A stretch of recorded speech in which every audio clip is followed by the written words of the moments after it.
মাহবুবুল্লাহ ভাই প্রতিটি লেখার মধ্যে একটা জিনিস লক্ষ্য করবেন সবাই, যে তিনি তার লেখাতে সবসময় এই দেশের কথা, মানুষের কথা, কৃষক শ্রমিকের কথা, সমাজ পরিবর্তনের কথা, দেশটাকে পাল্টে দেওয়ার কথা বলেছেন।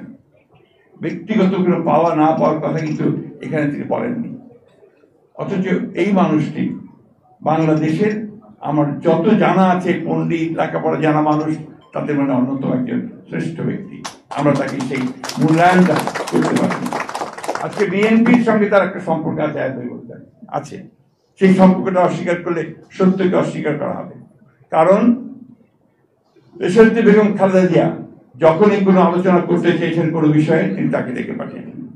এবং ভিশন 2030 যে বইটা আমাদের প্রথম সংস্কারের, আমাদের রাজনৈতিক সংস্কার, সাংবিধানিক সংস্কার, অর্থনৈতিক সংস্কার, যে আমরা একটা বই করা হয়েছিল ভিশন 2030, এটার মূল বিষয়টাই ছিল কিন্তু মাহবুবুল্লাহ তার চিন্তা ভাবনা থেকেই সেগুলো বেরিয়ে এসেছিল।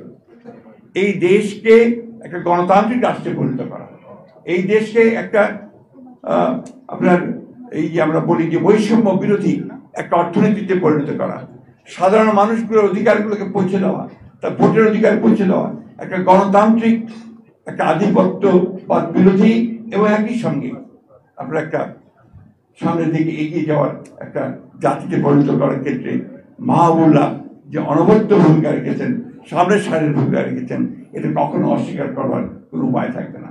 এবং মাহবুবুল্লাহ ভাই তার পাণ্ডিত্য দিয়ে, তার বুদ্ধিমত্তা দিয়ে, তার অভিজ্ঞতা দিয়ে তিনি বাংলাদেশের রাজনীতিকে এবং অর্থনীতিকে আরো সহায়তা প্রদান করবেন, এই আশা আজকে আমি ব্যক্ত করছি। এবং সকলকে আবার আহ্বান জানাচ্ছি, যে কথাটা মাহবুবুল্লাহ ভাই বলেছেন, আমাদের সেই একই কথা, যে আসুন 24 জুলাই আন্দোলনের মধ্য দিয়ে আমরা যে বিজয় অর্জন করেছি, আসুন সাইফুল ভাইও বলেছেন, আমরা সবাই মিলে সেই বিজয়টাকে সুসংহত করি।